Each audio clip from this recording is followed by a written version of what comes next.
How's it going, everybody? It's been a long while since we've done these videos. What should we start calling these ones? The old school style? But anyway, how's everybody doing? Hope you guys are having a great day.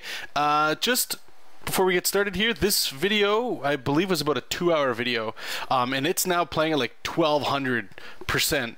It's insane. It's crazy. So that's why everything's going so fast. We will do some slower ones. I remember you guys enjoyed some of those, so I will like to sprinkle those back and forth. But, you know, what the hell? I figured I'd be working on this today, so let's start talking about it. This will be going right to colors as well. So what this is for is Worlds in Peril. If you guys have been following my channel for any sort of period of time, you know this is something that I've been working on for a while, and now we're wrapping it up and we're getting into the backer reward. So those people that help support us on Kickstarter, some of them paid a little extra, and they're going to get a little customized sketch with a, you know, their my signature and, you know, a little thank you note in the book as well, which is actually really exciting. And I love doing that sort of stuff with this, with Kickstarter in general. It just makes it a little bit more, you know, like, to the fans, the people that actually want it a little bit more than, you know, just if they're able to purchase it anyway because there's some cash and stuff. But let's get into the art talks, okay? So we're almost done here, and what I'm doing, it's a new method, not a new method, but something that I'm just getting back into. A lot of friends of mine, Will Robson, you guys know, Robson Inc. here on YouTube, check him out. We've been talking back and forth, just, you know, getting better, leveling up, all that good stuff. And lately, this is just one that I've recorded because I figured it's been a while. But what I've been doing is I'll just grab like regular printer paper and I'll grab a blue pencil and I'll just start penciling old school style, you know, like as if I was just doing penciling a comic back in the day without digital at all. And then what I do is scan it in, blow it up. This is 400 DPI in Manga Studio 5. It just makes it a little easier for my computer to handle this sort of stuff. It gets kind of bogged down at 600. Not quite sure why, but whatever. I just need a better computer, I suppose. So anyway, we'll do that. And then we get right into the inking. And for the inking, what I've been finding useful for myself, and watching some other people that, you know, I call them, you know, professional inkers, I guess, people that are in the business as inkers. Lots of them are on YouTube producing really good video. And to be fair, this one here is rather quick. I'm not taking my time too much and making sure all the line quality is 100% there, because I know I'll be going to color, and a lot of what I'm hoping to get out of it, I will be able to play a little bit up with in the color. So the first thing I'll do once we start inking is just do the contour, which is like the outside shape. It's the outline of the character, if you think it that way. And what I'm trying to do is I want to have a light source coming from the bottom instead of the top. So you can see right now as we're inking, a lot of the shadows are above, as a, you know, that way the light is below. So when I was doing my contour line, I'm trying to think in an inker's mindset of pressing heavy away from the line, and lightly towards the light. And this is, I've talked about it to death, and if you guys haven't done this, if you just do penciling or whatever, I highly recommend always being aware of it, is your line weights. And line weights are exactly that. Heaviest away from the light, and towards the light, it's lighter, like a thinner line. And this tends to make your art just pop a little bit more, and it honestly gives it more of a professional feel, like a finished deal, you know? You don't necessarily have to go in and add shadows and things. You can just do line weights and you'll notice a huge improvement in your art, in my opinion. So after we do that, I'll make a new layer, and then we'll go in and we'll do all the inside details. You know, this is where I would like to eventually get to sort of like a micron look, perhaps. I do like this thin to thick line weight stuff. It looks really cool for rendering and stuff. I don't mind it, but there is an amalgamation that I'm trying to have with traditional workflows with digital workflows. And in my traditional lifestyle, such a silly way of pronouncing it, the tools I have are just like a Pentel Pocket brush pen, which would be similar to like the Maru brush here in Manga Studio 5.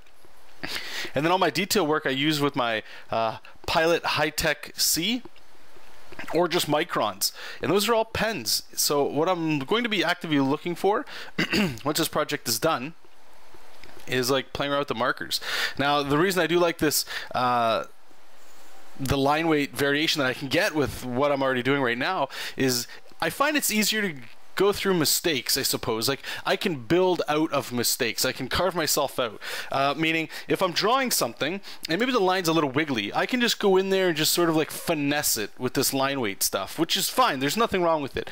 But like I say, my traditional workflow, it's markers, you know, and there's only so much range you can get with markers, and it I don't know, it's just, it has this unique look to it that I would love to be able to replicate in digital. And I've talked about it before in my earlier videos as well. You guys can listen to all that stuff, and we'll see what's going on there. But that's generally the workflow here, and you can see I'm just personalizing it to Jamal Brown. And what I'll do here is I'll merge all my layers that are the ink layers, and then I convert it to monochrome. And what that does is make it a bitmap image. I'll save that as a TIFF, and that drastically reduces the size of the image. And that would be perfect for sending over an email to a colorist or anything like that. It's my opinion to totally get rid of sending anything other than a bitmap image to an inker, or even if you're inking yourself, get used to doing the bitmap stuff. It looks a little weird at first because it's all jaggy, but you'll get used to it, and especially when it's in print, it's very crisp. If you're just sticking with digital, like a digital medium or something, then you're probably fine. Just know that if you're working with inkers and things, the ones I've talked to anyway, they prefer TIFFs. It's just much smaller and it's easier to work with. So now we're coloring here.